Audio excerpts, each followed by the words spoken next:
बहुत गर्मजोशी के साथ आपने स्वागत किया। और क्यों ना हो, अगर मुजफ्फरनगर में गर्मी नहीं मिलेगी तो कहाँ मिलेगी।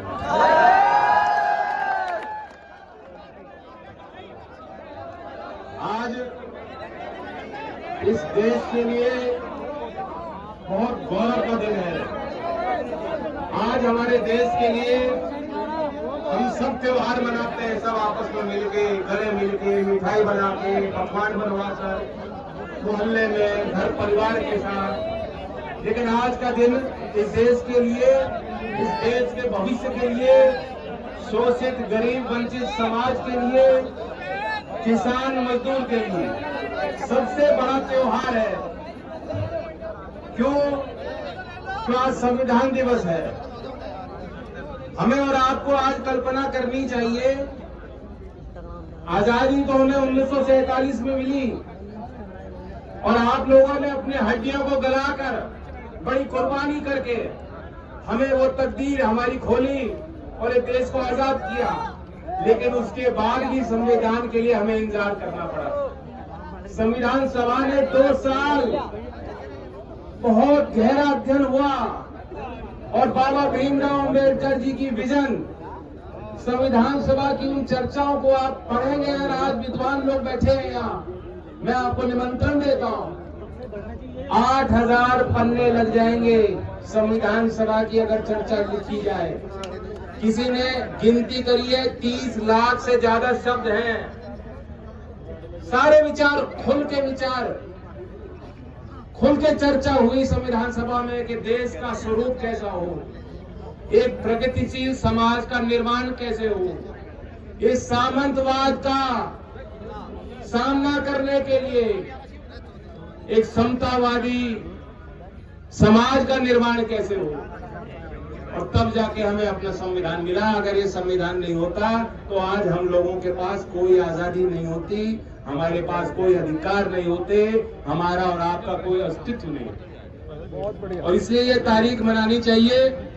इसी क्षेत्र के और देश में बड़ी प्रसिद्धि हासिल करने वाले डॉक्टर हरिओम पवार, उनकी एक कविता है, कविता तो लंबी है लेकिन एक पंक्ति में सुनाता हूं। वो आज के इस विषय पे प्रासंगिक। मैंने तो उपहार दिए, मौलिक भी अधिकार दिए, धर्म कर्म संसार दिया है, जीने का अधिकार दिया है, सबको भाषण की आजादी, कोई भी बन जाए गांधी। लेकिन तुमने अधिकारों का मुझसे लिखे उपचारों का क्यों ऐसा उपयोग किया है? सब नाजायज भोग किया है, मेरा यूं अनुकरण किया है जैसे सीता हरण किया है। मैंने तो समता सौंपी थी, तुमने फर्क व्यवस्था कर दी, तुमने नर्क व्यवस्था कर दी।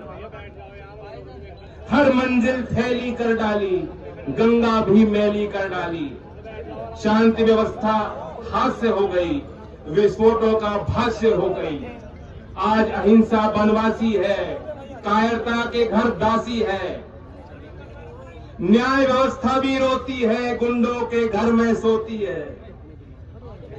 सुन लो, ऐसा लग रहा है कि आज की बात है। पूरे कांप रहे आधों से, राजा डरता है प्यादों से। गांधी को गाली मिलती है, डाकू को ताली मिलती है। क्या आपराधिक चलन हुआ है, मेरा भी अपहरण हुआ है। मैं चोटिल हूँ, शत विक्षत हूँ, मैंने यूं आघात सहा है जैसा घायल पड़ा जटायु।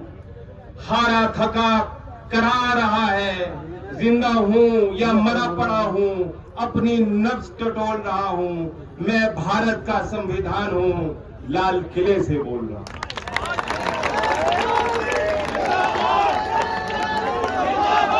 हम और आप ताली बजा रहे हैं,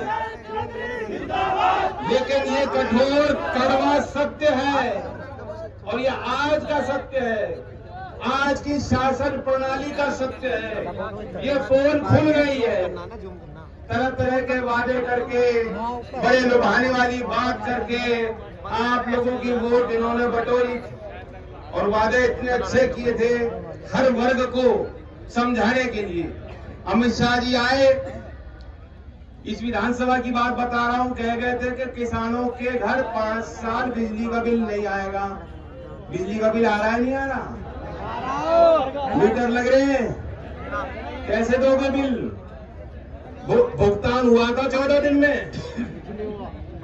वादा था, कह गए, उनको आपकी वोट चाहिए थी, ले गए।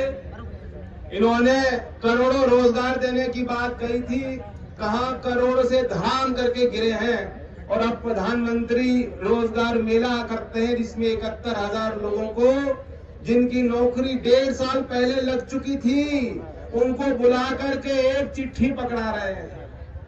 ये हालात है देश के हो गए।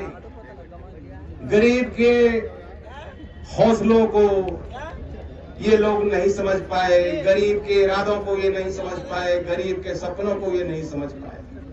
अन्नदाता तो भगवान का रूप होता है और अन्नदाता किसान के साथ खेत में से खेत को जमाने में मेहनत करने वाला मजदूर भगवान का रूप होता है।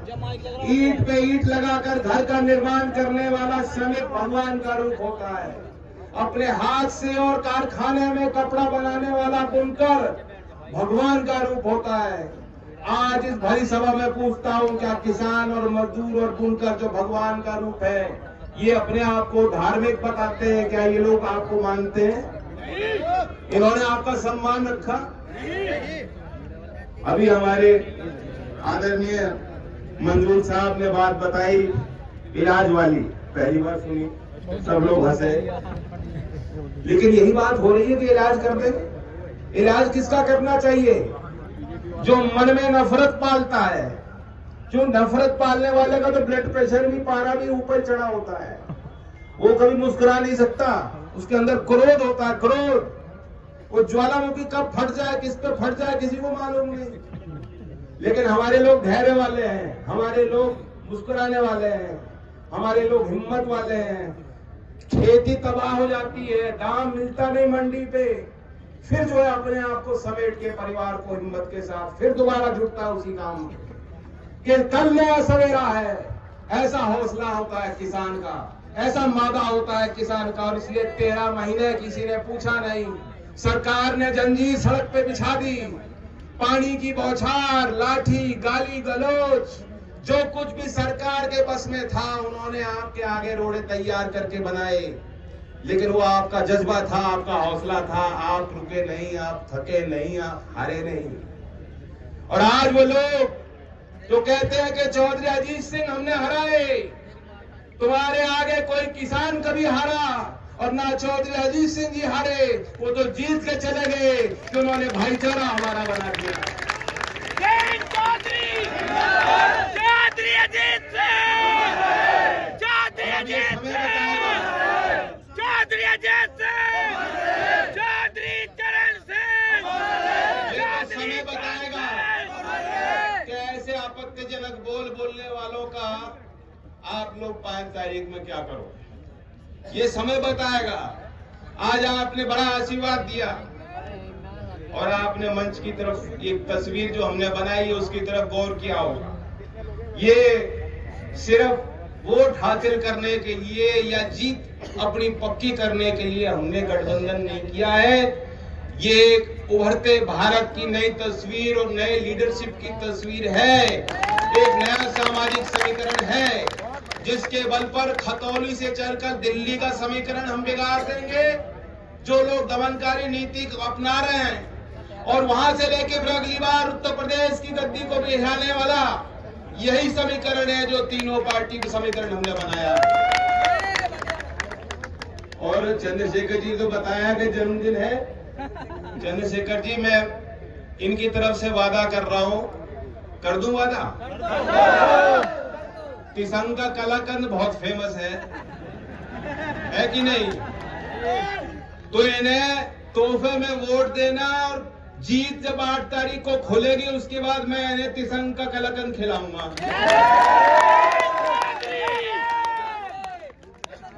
ये मीठा तो ज्यादा पसंद है ही हमें।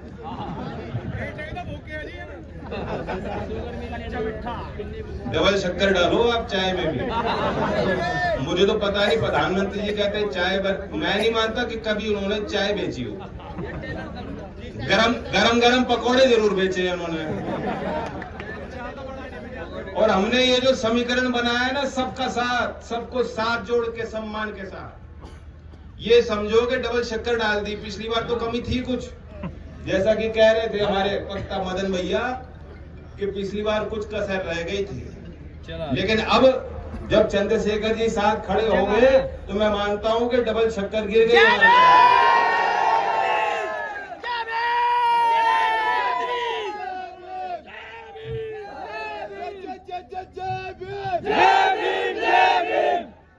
देखिए बाबा साहब ने जो आप देखें उस कॉन्स्टिट्यूशन असेंबली की डिबेट्स को पढ़ेंगे, उन्होंने एक चिंता व्यक्त की।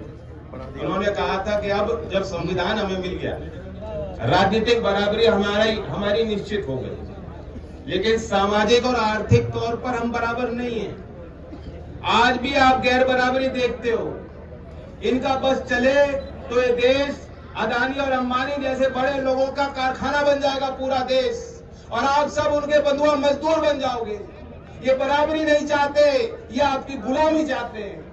लेकिन गुलामी के जंजीरों को तोड़ने के लिए आपको और हमें मेहनत करनी होगी। हमारे मुद्दे चुनाव में सरल हैं। हम चाहते हैं बेरोजगार का सम्मान हो। जो सरकारी भर्तियां होती हैं, अभी जो वक्ताओं ने रखी बात, और आप तो देख ही रहे हो, मुजफ्फरनगर के खतौली के नौजवानों को, प्रतिभाशाली नौजवानों को कहा जाता है भर्ती खुली, जाओ बस्ती, जाओ बलिया, वहां इम्तिहान दो। जब वो पहुंचते हैं तो पता लगता है कि पेपर लीक हो गया, वापस लौटो, फिर दोबारा तारीख आएगी 6 महीने बाद। कभी भर्ती प्रक्रिया पूरी नहीं होती। और यहाँ खतौली वो क्षेत्र है, ये तो नकली राष्ट्रवादी है। आपको यहाँ हर गांव में शहीद की मूर्ति मिल जाएगी, लेकिन शहीद की मूर्ति लगाने वाले भी, वो अपने आंसू पोंछने वाले परिवार से भी अगर आप पूछेंगे, वो ये कहते हैं कि हमारी अगली पीढ़ी भी सही होने को तैयार है। ऐसा जज्बा है लोगों का। लेकिन ये वो सरकार है, याद रखना, जिसने इस भावना को नहीं समझी। ये सरकार जिन्होंने कह दिया कि हम आर्मी के सैनिकों को भी पेंशन नहीं देना चाहते, हम पूरी पक्की नौकरी इन जवानों को नहीं दे सकते। हमारे पास वो